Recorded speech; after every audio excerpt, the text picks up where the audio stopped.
السلام عليكم. راكم تشوفوا هذا السيد اللي راه في الصورة؟ هذا يسموه صحراوي نور الدين ويسكن في ولاية تيسمسيلت.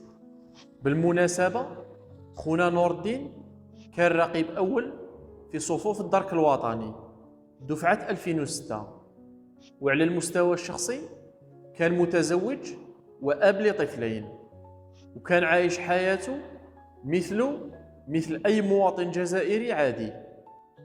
ولكن دوام الحال من المحال، ففي شهر مارس من عام 2024 خونا نور الدين تعرض لحادث مرور خطير عافانا الله وإياكم، وأدى هذا الحادث إلى وفاته والتحاقه بالرفيق الأعلى، وهو يبلغ من العمر 37 سنة.